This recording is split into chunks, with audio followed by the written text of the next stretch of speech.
Okay, there are probably hundreds of these options out there. Can you go cheap? Do you go name brand? Surefire, Streamlight? Do you try the Amazon special? It's, you know, what's out there for you? What's important? I'm gonna break down the Surefire G2X MaxVision.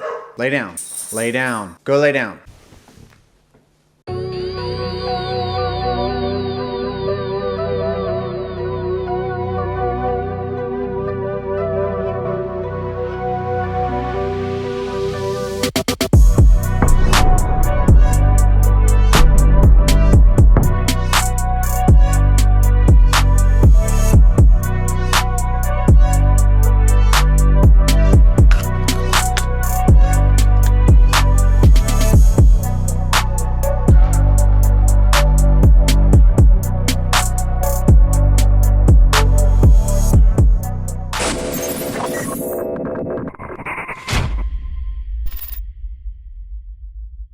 When you're an officer and you've got to choose that light that you're going to carry with you on your belt, which is kind of the genre these things fit in, you have to decide reliability, quality versus price. Now, this is not to plug Surefire specifically, but a lot of times in my profession, Surefire, Streamlight, those brands, they get thrown out there most of the time.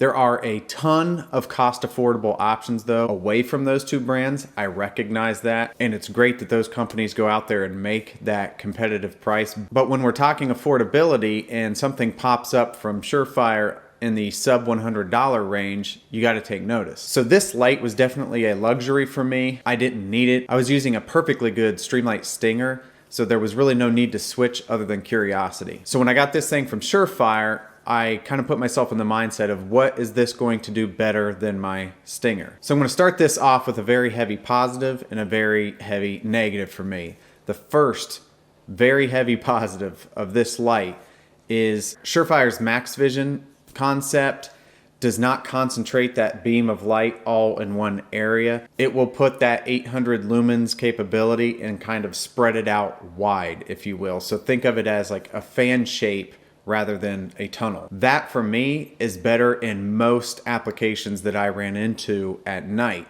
There were very few times that I needed that beam of light over a large distance, and very many times that I needed that spread of light in a short area of distance. If you're looking at a brush line, side of a house, things like that, trying to find a suspect that has ran from you and is currently hiding. In my opinion, that tunnel of light, you know, you get up into 1,000, 1,200 lumens range there. While it's great, it didn't really serve a specific purpose for me. So I was very interested in seeing that MaxVision concept where it spreads that brightness out. Now there's a lot of lights that you can adjust and spread that brightness out, but what I have found when using those lights, you lose a lot of that kind of veracity of that light.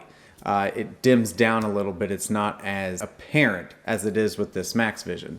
Now my hard negative for it, it's not rechargeable. I get it. You can get into this battery compartment, which is right in here at the tail cap, and it uses the CR123 batteries. And as you see, I went out and bought, I don't know if that's going to show up, but I went out and bought rechargeable lithium-ion batteries to make this somewhat of a rechargeable option.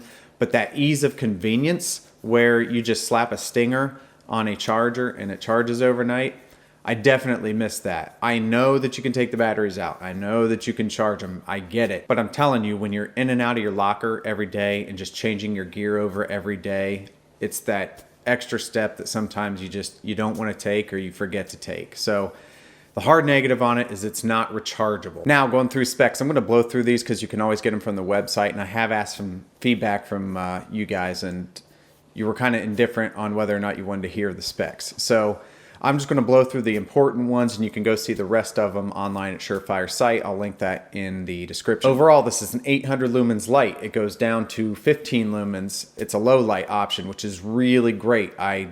I think a lot of manufacturers are missing the boat on just giving you that really low lumens ability on their lights.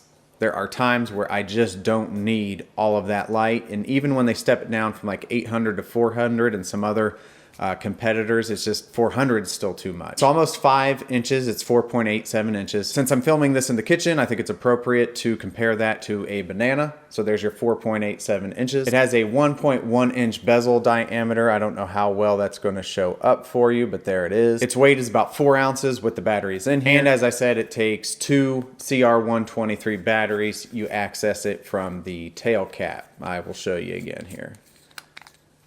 Fairly easy to get these in and out. There is a metal O-ring, like most lights, that keeps the weather out of there for the most part. Now, if you guys remember on my Rotolock quick cam flashlight holder video, I'll put a card up here. This does fit in that, just FYI.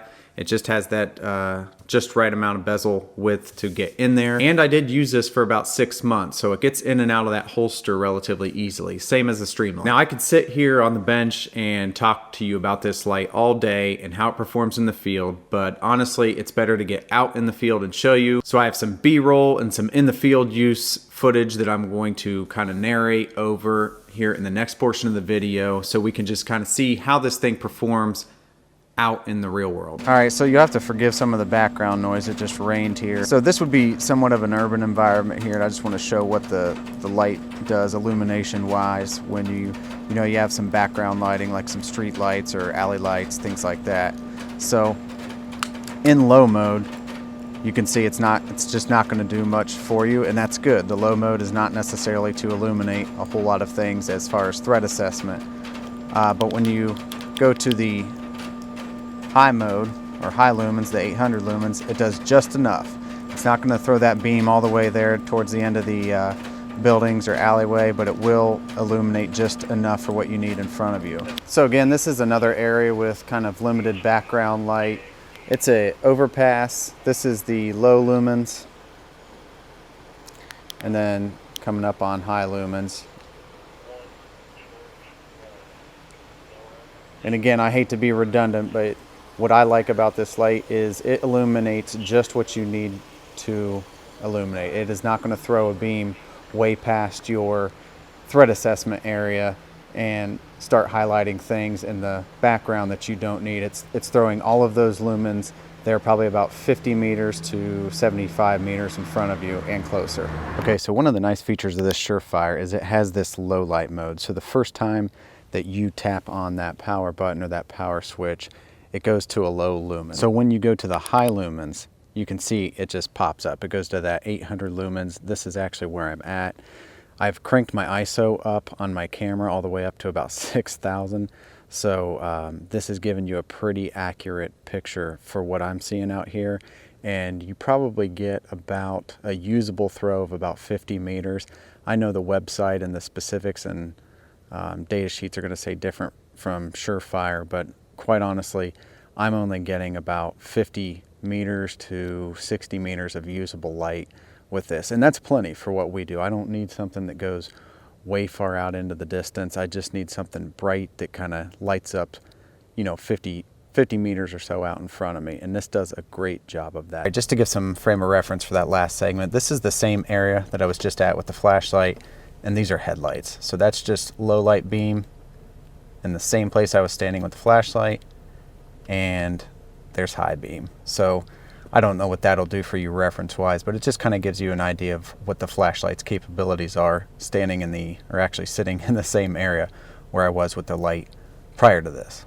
These things can come in handy when they have that low lumens mode. That's something my Streamlight didn't have. Not knocking on Streamlight, it's just that particular model I had did not have that. So this Surefire has that, and I'm looking forward to using that. I've used it a couple of times and it's been pretty convenient, but to have that low lumens mode when you're just trying to get something accomplished where you don't need a big beam of light, that is nice to have. So if I shut this light off, this is what it looks like in my cabin typically if I have all the lights off and I'm just driving around, or if I'm parked trying to finish up paperwork, whatever.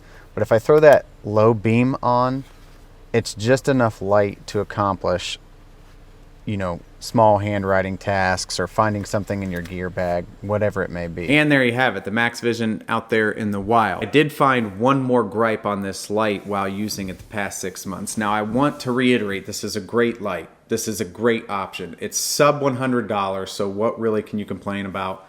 It's the Surefire name, which obviously names we can get in and out of and argue about, but it is a great light. But I will say this thing gets hot. And I know all lights, especially around the bezel, can get hot, but the entire body of this thing will get really, really hot if you keep it on that high setting. And not a lot of us are going to, run around with high setting always on. That's not a good idea tactically. It's not a good idea equipment wise. But if you're in that situation, I think I was in that situation just a couple times, man, that burnt my hand up. So it does get really hot if you keep it on over an extended amount of time. Now you got to weigh your pros and cons there, the amount of times that this thing gets really hot versus the price and the performance of this thing. It weighed out on the positive side for me, so it wasn't that big of a deal.